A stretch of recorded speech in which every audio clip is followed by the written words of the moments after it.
नमस्कार, मी भुजंग चव्हाण. नमस्कार रायवरील वसा समाजसेवेचा या कार्यक्रमात आपलं स्वागत. आज आपल्यासोबत आहेत शिवसेनेचे नांदेड जिल्हा संपर्क प्रमुख बबनराव थोरात.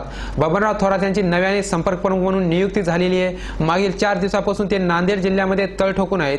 शिवसेनेची मजबूत कार्यकारिणी उभारण्याचे ध्येय, उभारण्याची जबाबदारी त्यांच्यावर आहे. जाणून घेऊया आपण त्यांच्याविषयी आणि त्यांच्या आगामी राजकीय भूमिकेविषयी. नमस्कार थोरात साहेब. नमस्कार थोरात साहेब, नांदेड जिल्ह्याचे संपर्क प्रमुख म्हणून आपली नियुक्ती झालेली आहे.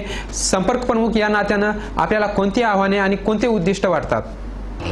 शिवसेनेचा संपर्क प्रमुख झाल्यानंतर नांदेडमध्ये कालच प्रताप पाटील चिखलीकर आणि आमच्या विधानसभा बैठकांना सुरुवात झालेली आहे. प्रताप पाटील चिखलीकरांनी शिवसेना प्रवेश केल्यानंतर नांदेड जिल्ह्यातील शिवसैनिकांनी जे उत्स्फूर्तपणे स्वागत केलं ते आपण बघितलेलं आहे. आणि निश्चितपणे या जिल्ह्याची संपर्क नेतेपदाची जबाबदारी सन्माननीय खासदार विनायक राऊत यांना मिळाल्यानंतर त्यांनी आम्हाला स्पष्ट सूचना दिलेल्या आहेत की उद्धवजींना अभिप्रेत असलेली शिवसेना वाढण्यासाठी आपण प्रामाणिकपणे प्रयत्न करणं आवश्यक आहे. आणि त्या दृष्टीनं आम्ही आता सुरुवात केलेली आहे. सर्वात प्रथम म्हणजे संपूर्ण महाराष्ट्रामध्ये शिवसेना भाजपची घोडदौड चालू असताना नांदेड आणि हिंगोली जिल्ह्यामध्ये शिवसेना भाजपला अपयश आलं. ते अपयशाची कारणं आम्ही शोधलेली आहेत आणि भविष्यकाळामध्ये त्याची पुनरावृत्ती होऊ नये म्हणून आम्ही आमच्या कामाला सुरुवात केलेली आहे. आपण नांदेडमध्ये मुक्कामी असताना परवा वसमतमध्ये माजी खासदार सुभाष वानखेडे आणि माजी मंत्री जयप्रकाश मुंद्रा यांच्या कार्यकर्त्यांमध्ये हाणामारी झाली होती. आपल्याला वाटतं का की आपल्या नेतृत्वाचं अपयश आहे? काल वसमतमध्ये जो प्रकार घडला तो दुर्दैवी आहे. वसमतमध्ये काही बाहेरच्या लोकांनी येऊन व्यासपीठावरती घुसण्याचा प्रयत्न केला. शिवसैनिकांच्या लक्षात आल्यानंतर की राष्ट्रवादीचे कार्यकर्ते व्यासपीठावर आहेत, पण शिवसैनिकांच्या भावना अनावर झाल्या आणि त्यांनी त्या राष्ट्रवादीच्या कार्यकर्त्यांना व्यासपीठावरून जावं अशा प्रकारच्या सूचना केल्या आणि त्यातून हा प्रकार घडलेला आहे. चिखलीकरांचा शिवसेनेमध्ये प्रवेश झालेला आहे. चिखलीकरांच्या शिवसेना प्रवेशाने निश्चितच नांदेडमधील शिवसेना मजबूत झालेली आहे. परंतु दुसरी एक अशी चर्चा आहे की चिखलीकरांच्या शिवसेना प्रवेशाने शिवसेनेमध्ये आणखी एक गट वाढलेला आहे. काय म्हणता आपण यासंबंधी?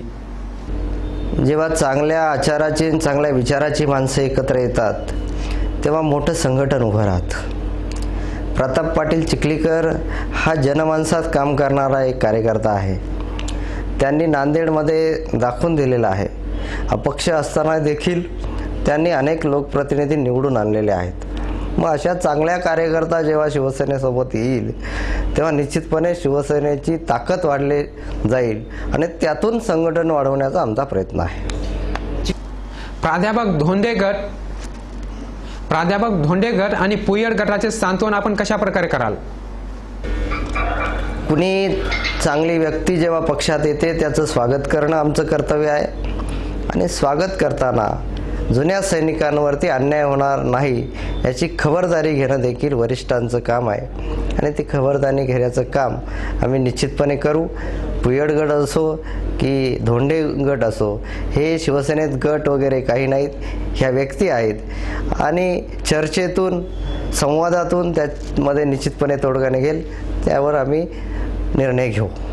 शिवसेनेची कार्यकारिणी जाहीर करण्यास विलंब का लागत आहे? आपल्याला असं वाटतं का की शिवसेनेची कार्यकारिणी जाहीर केल्यामुळे अंतर्गत हेवेदावे वाढतील?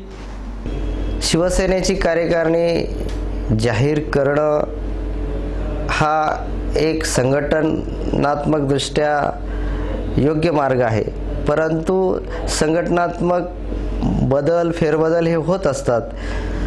विलंबाचं म्हणाल तर 4 दिवसापूर्वीच मी सूत्र हाती घेतलेली आहेत आणि चांगल्या कार्यकर्त्यांनाच, निष्ठावंत शिवसैनिकांना संधी मिळावी, त्यांनी केल्या कष्टाचं चीज व्हावं आणि त्याच्या संघटन कौशल्यावरती शिवसेना अधिकरित्या मजबूत व्हावी या दृष्टिकोनातून चांगल्या कार्यकर्त्यांना न्याय मिळावा म्हणून मी स्वतः विधानसभानिहाय बैठका घेत आहे, शिवसैनिकांची मतं जाणून घेत आहे आणि त्यातून चांगल्या कार्यकर्त्याला संधी देण्याचा आमचा प्रयत्न आहे. या कार्यकारिणीत नवीन चेहऱ्याला संधी मिळेल का? निश्चितपणे उद्धवसाहेब ठाकरे यांचं धोरण आहे की ज्येष्ठांचा सन्मान आणि तरुणांना योग्य स्थान, अशा प्रकारची भूमिका घेऊन आम्ही या नांदेड जिल्ह्यामध्ये यापुढे काम करत राहू. त्यामुळे ज्याचं कर्तृत्व चांगलं आहे त्या युवकांना निश्चितपणे योग्य रीतीनं स्थान दिलं जाईल. शिवसेना आपल्या प्रचाराचा नारळ लोह्यामधून फोडणार आहे. प्रचाराला सुरुवात करण्यासाठी लोहा हा मतदारसंघच आपण का निवडला? आपणास कल्पना आहे की लोकसभेच्या निमित्तानं सारं लक्ष कोकणकडे लागून राहिलेलं होतं. एका मस्तवाल माजी मुख्यमंत्र्याचा पराभव केल्यानंतर माननीय पक्षप्रमुख उद्धवसाहेब ठाकरे यांची इच्छा आहे की एका मराठवाड्याच्या माजी मुख्यमंत्र्याचा पराभव त्याच्या जिल्ह्यात जाऊन करावा आणि त्या दृष्टिकोनातून आम्ही प्रताप पाटील चिखलीकरांच्या प्रवेश सोहळ्याच्या निमित्तानं लोह्यामध्ये प्रचाराचा नारळ फोडत आहोत.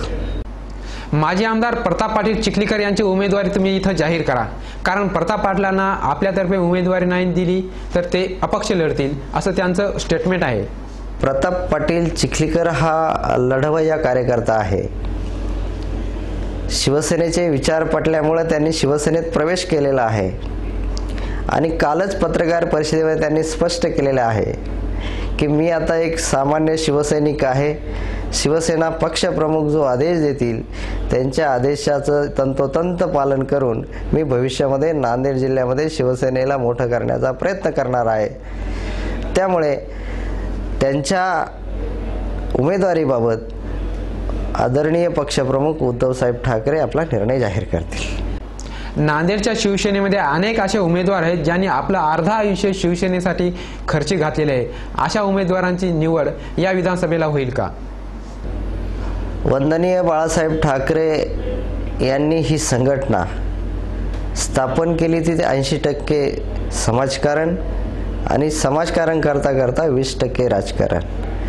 असे माझे अनेक शिवसैनिक आहेत जे आदरणीय आहेत की ज्यांनी आपलं आयुष्य या शिवसेनेसाठी खर्ची घातलेला आहे. घरादारावरती तुळशीपत्र ठेवून संघटना वाढीसाठी काम केलेलं आहे. काही उदाहरणं अशी आहेत की स्वतःच्या पत्नीचं मंगळसूत्र गहाण ठेवून पक्षासाठी काम केलेले जुने निष्ठावंत शिवसैनिक आहेत. परंतु त्यांनी मला पद मिळावं, मी मोठा व्हावा अशी कधी अपेक्षा व्यक्त केली नाही. संघटना मोठी झाली तर मी आपोआप मोठा होईल ही भावना निष्ठावंत शिवसैनिकांच्या मनामध्ये असते आणि अशा निष्ठावंत शिवसैनिकाच्या जोरावरच ही शिवसेना वाढली आहे, महाराष्ट्रात फोफावलेली आहे आणि देशातला शिवसेनेचा विचार पटलेला आहे. शिवसेनेच्या युवा संघटनेचे प्रमुख आदित्य ठाकरे हे 100% राजकारणाची भाषा करत आहेत आणि त्यांच्या आवाहनाला प्रतिसाद देत अनेक तरुण राजकारणामध्ये उतरले असून उमेदवारीसाठी देखील इच्छुक आहेत. काय बोलाल तुम्ही यासंबंधी? 21व्या शतकामध्ये आपण जात असताना निश्चितपणे नवे नवे विचार येत राहतात. त्याप्रमाणे प्रत्येक पक्षामध्ये नवे नवे विचार घेऊन पक्षवाढीसाठी काम करत असतात. युवासेना प्रमुख आदरणीय आदित्यजी ठाकरे एक युवकांचं आशास्थान आहे. युवकांना एक नवी दिशा त्यांनी दिलेली आहे आणि अख्ख्या महाराष्ट्रातील नव्हे तर देशातील युवकांचं त्यांच्याकडे बारकाईने लक्ष आहे.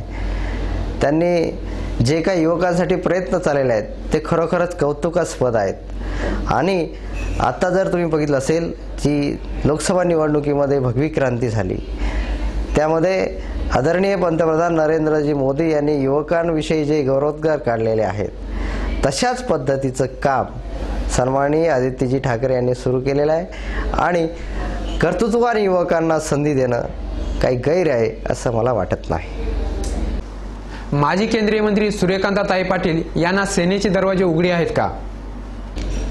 सूर्यकांताताई पाटील ह्या नांदेड जिल्ह्यातील एक राजकीय नेतृत्व आहे. केंद्रीय मंत्रिपद भूषवलेलं नेतृत्व आहे आणि अनेक विकास कामामध्ये सूर्यकांताताई पाटलांचा सहभाग आहे. एक राजकारणी व्यक्तिमत्व म्हणून, मैदान गाजवणी रणरागिणी म्हणून सूर्यकांताताई पाटलांची ओळख आहे आम्ही जर त्या शिवसेनेत येण्यासाठी इच्छुक असतील तर त्यांचं स्वागत करू. त्यांना उमेदवारी मिळेल का शिवसेनेतर्फे? उमेदवारी देणं न देणं हा पक्षप्रमुखांचा अधिकार आहे. त्यामुळे पक्षप्रमुखांशी त्यांनी चर्चा करावी आणि प्रथमतः प्रवेश घेतल्यानंतर त्याबाबतचा निर्णय आदरणीय उद्धव साहेब घेतील. आपण नांदेड जिल्ह्याच्या दौऱ्यावर आलात, त्या पार्श्वभूमीवर आपल्याला जिल्ह्यातील 5 शेतकऱ्यांनी प्राणाहुती देऊन सलामी दिलेली, ही सलामी आपण कोणत्या चेहऱ्याने स्वीकाराल?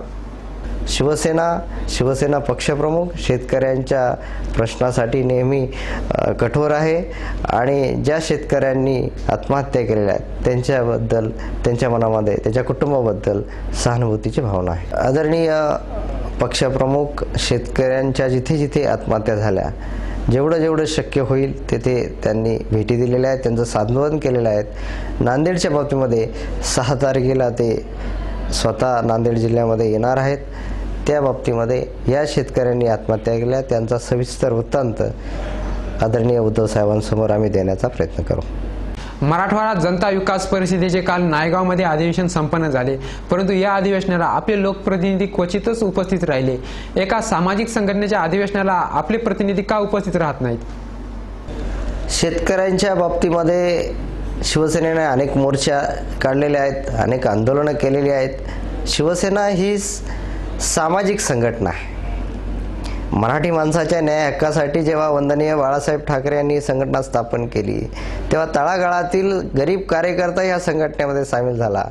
त्या संघटनेचा गाभाच मुळी जेव्हा सामाजिक क्षेत्राचा असेल, तर स्वतः संघटना जेव्हा एखाद्या गोरगरिबांसाठी लढते आहे, तेव्हा दुसऱ्या कुठल्या एखाद्या संघटनेने केलेल्या कार्यक्रमात सहभागी होण्याचा प्रश्न उद्भवत नाही.